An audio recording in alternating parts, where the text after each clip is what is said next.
This is the first episode as I am with RaenetteLee podcast. I'm RaenetteLee. Welcome to my channel and podcast. Please make sure to subscribe and hit that notification that notification so that you can be updated. Today, the first podcast is going to be about the pressure of marriage for women and the fear of being alone. Something that I personally suffered, and something that basically has just been heavy on my heart since I could remember. This episode is going to be a lot about my testimony in marriage and everything like that. With my marriage, that lasted for about 2.5 years. And basically, I was 24 years old when I decided that it was time for me to get married. At that time, I didn't think about the qualities my husband should have had. I basically just thought as long as we had the same viewpoint on how marriage should look, more than how it should feel or how it should be in the words of God and how it should work out. I didn't even have an outlook on how and what type of person at heart I should marry. And I mostly just thought about my worthiness and if I was worthy enough to have that husband versus if he was also worthy enough to have me.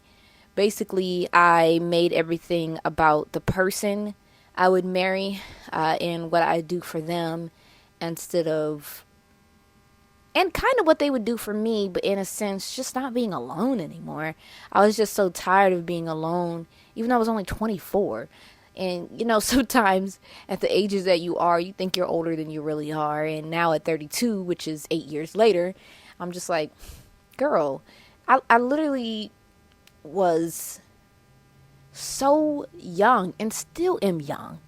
And so that's why I'm taking my time now, something that a lot of my friends don't quite understand on why I've been taking my time to get back into the dating scene, because it's just not that serious.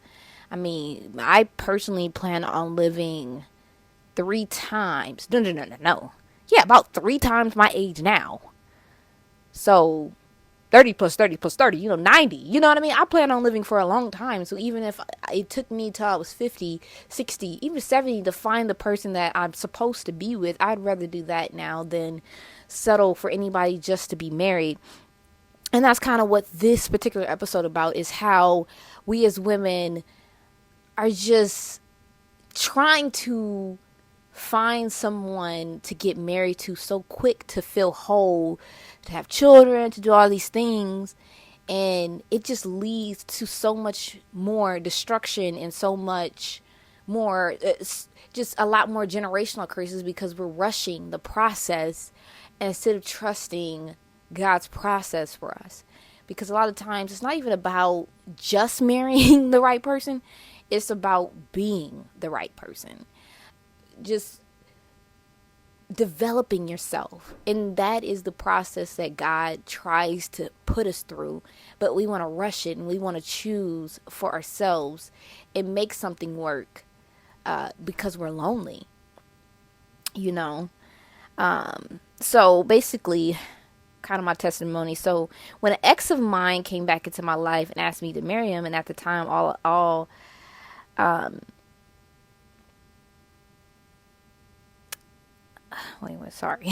kind of wrote some notes so I wouldn't go everywhere. But anyway, when my ex came back into my life and he wanted me to marry him, and at that time I had felt like he was one of the people that I could just talk to, because a lot of my relationships, this is so sad, were mainly about sex and a heavy sexual attraction, just always about sex. And with him, it seemed like we kind of had a little bit more, because he seemed like an intellectual. And that's another story about, I realized with him and just analyzing, even with some of like different friends I've had, like being deep, it can be taken different ways. Like some people think being deep is like thinking outside the box, talking about aliens and other spiritual things outside of God, and Now I realize for me, being deep is being emotionally intelligent, knowing what you need to grow. And so at that time, I thought being deep was sharing our traumas. And obviously now I know that's trauma bond, like sharing things we went through. Oh, it's so deep, you know? And now, I mean, I find it kind of weird when people come up to me and start just wearing their whole everything they've been through in life on their sleeve, you know? But anyways, back to that. So I thought he was like a best friend to me. Um, but of course, things change. I didn't realize that that was not enough, nor did I even see, you know, the qualifications that a good wife should even have, because I was not a good wife. You know, first and foremost, one of the number one things you could tell that you're probably not going to be a good wife is if you can't even pick a good husband. We like to kind of blame the other person, but unless someone took a gun and told you, marry this person, you know, I know there's other people that the pressures from their parents and stuff like that because of, you know, different religious beliefs, you know, but right now I'm talking about the kingdom of God, so might not relate to everybody, but yeah, it just, sorry, I went off, but anyway, yeah, I didn't notice the different qualifications a good wife should have. So, us together, it was a mess. Um, so I just say all that to really say that a lot of people are around that age and a little bit older, especially when you start getting to be about 30 and 40, you start feeling this pressure in marriage without realizing that you might not even be ready. Some of us might not even be ready till 60, because there's so much things that happen in people's life where there is a process that you need to go through, because it's unfair to bring somebody else into your trauma. It's unfair. It's a lot. Like, they got their own trauma that they should have worked through also, you know. And when you bring two people who have been through traumatic situations together, it's harder to work through that. It's harder to grow together, because sometimes you might need your spouse at times, and then they got their own thing going on, you know. So,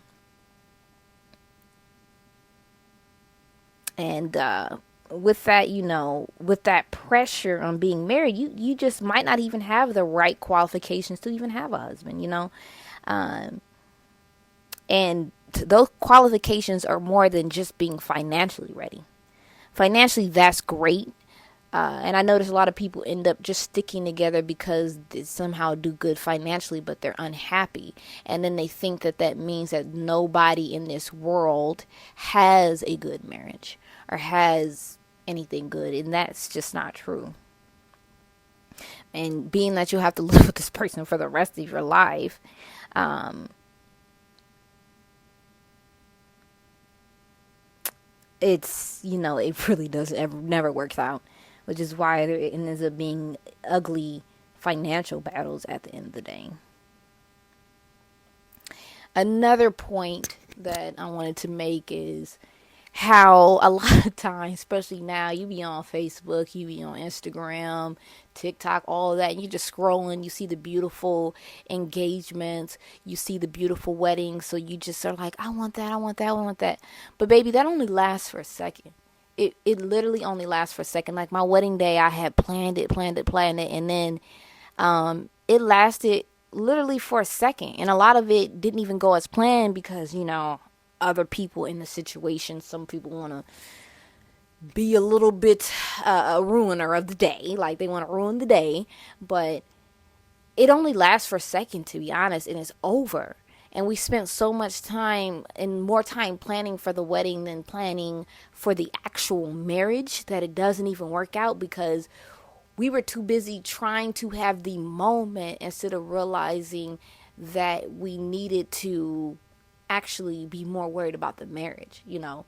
So,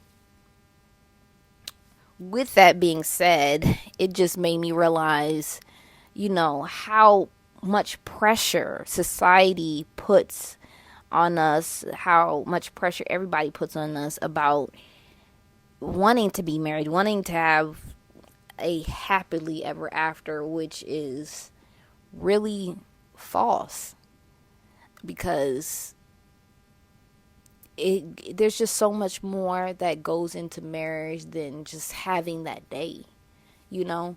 And that pressure can sometimes make us feel like something's wrong with us if we're not married by a certain age, if we don't have this certain timeline, like just if we don't have this certain timeline uh, performed out, I guess. I don't know how to say it, but like if this timeline that we have for ourselves is just not going, and there really is absolutely nothing wrong with you. Like there's nothing wrong with you.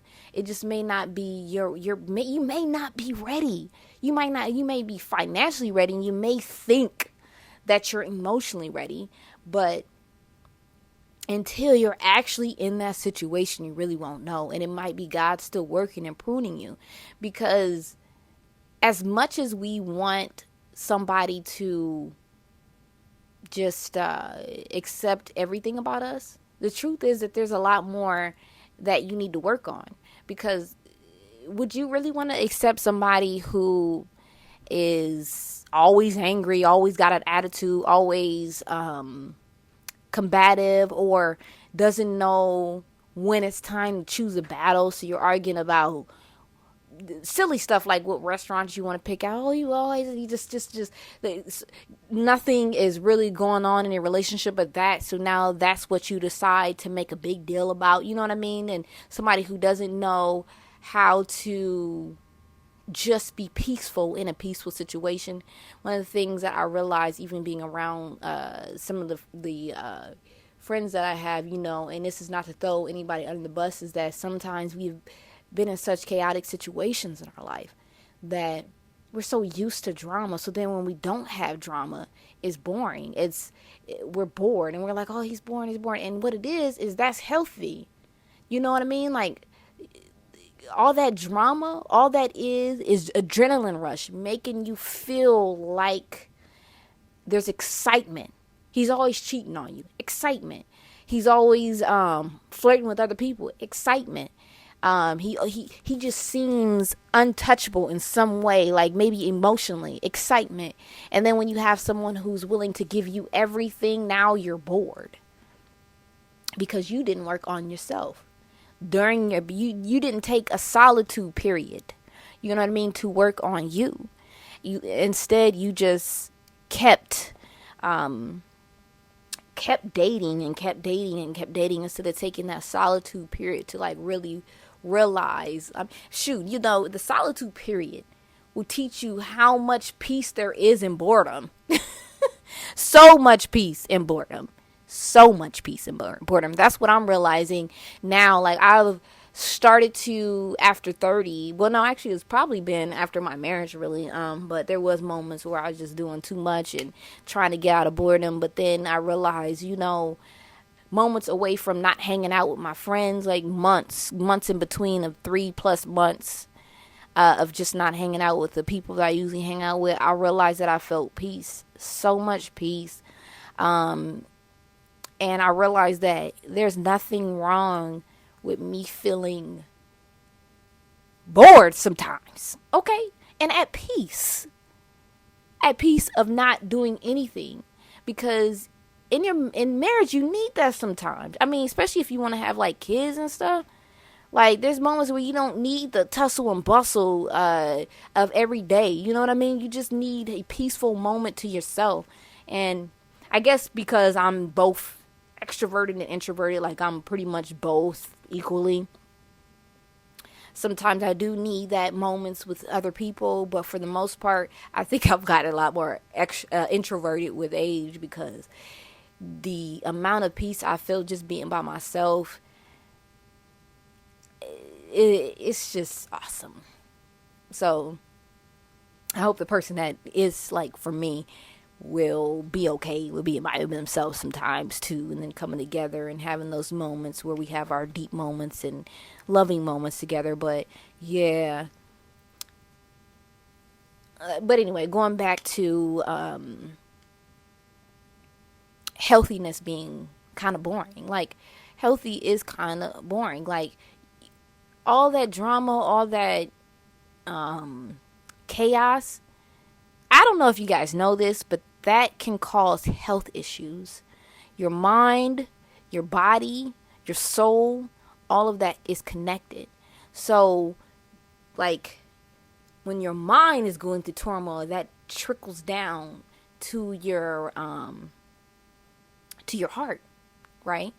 And now your heart is beating fast because you got anxiety and stress from dealing with someone who is chaotic, for lack of better words, because all that, somebody that's going to be cheating on you or something like that, that's all very much so chaotic.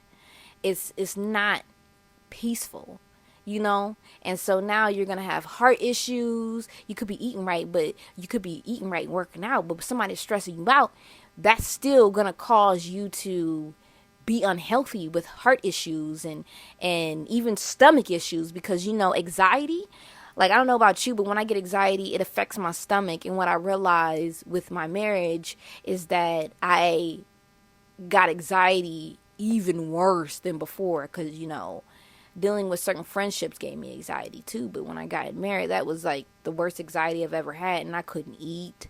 My the acid in my stomach built up even more for not being able to eat, and then also having this high level of anxiety. And so that causes health issues.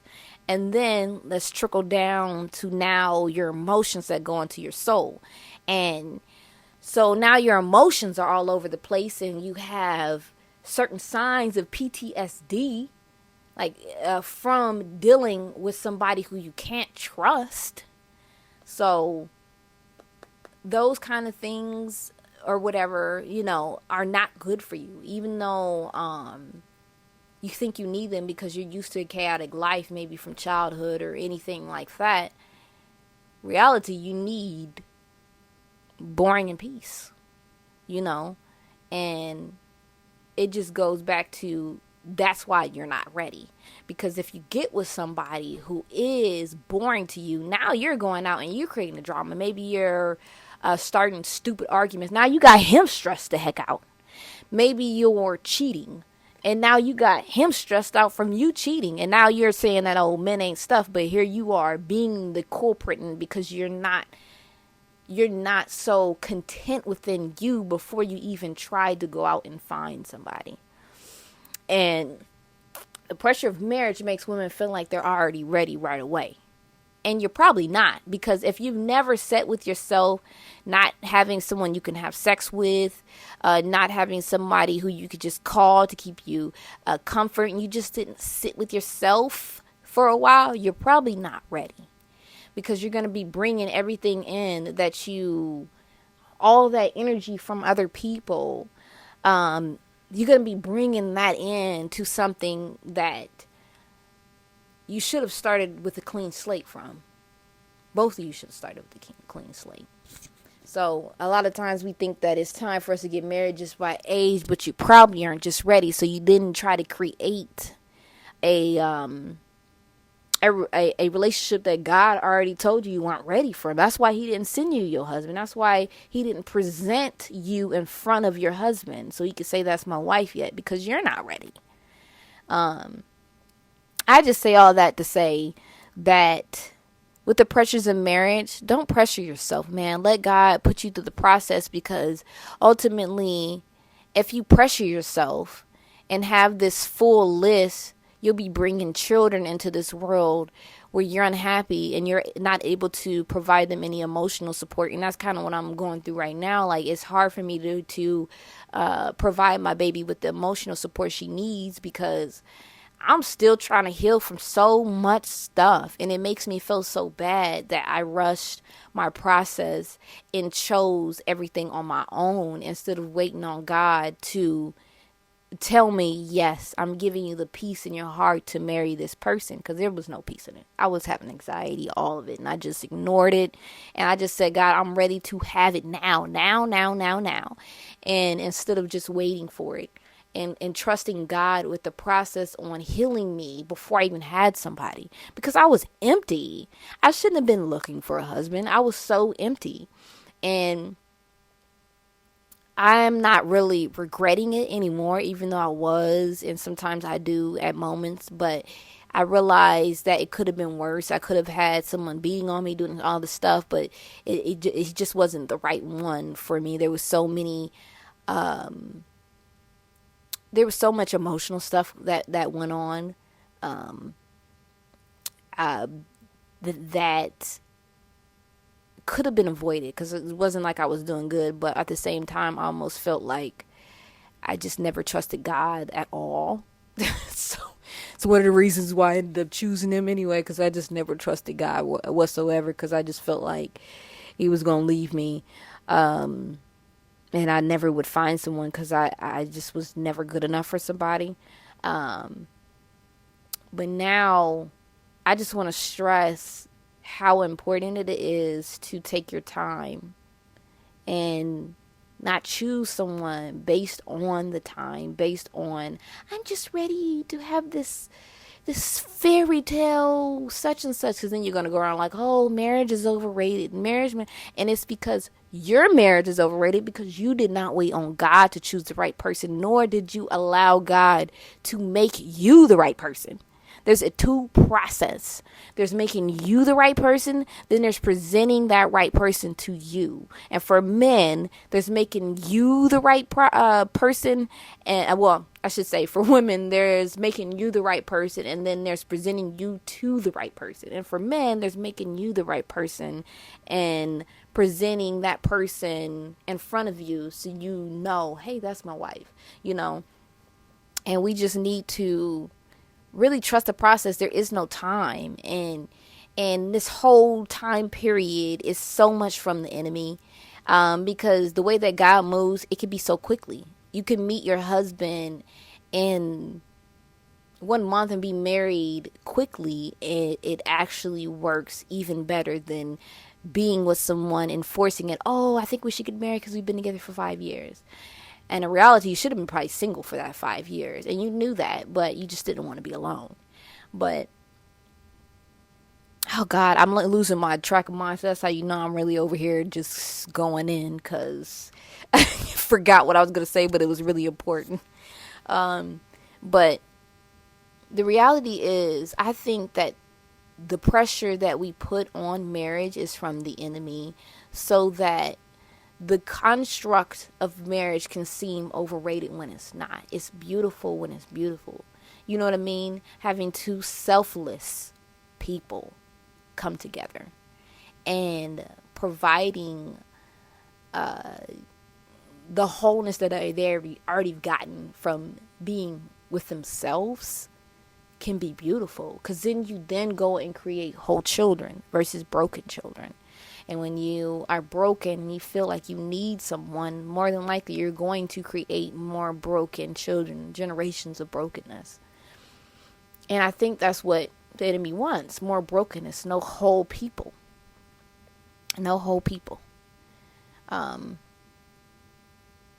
So basically, that pressure on marriage, get rid of that in your head, man. I know it's hard, because sometimes when we're waiting and we're waiting and we're waiting, we feel like it's not going to happen. But time with God is nothing. Like, it's just the time that you need to work on you.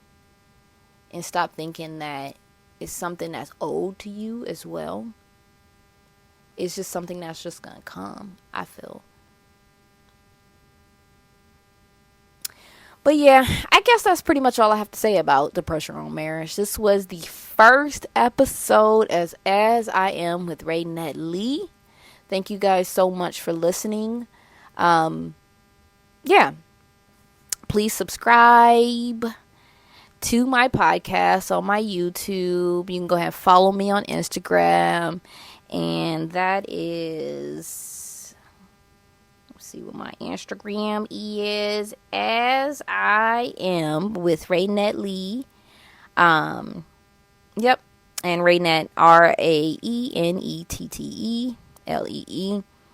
This is the first of many. Once again, thank you guys for listening. God bless.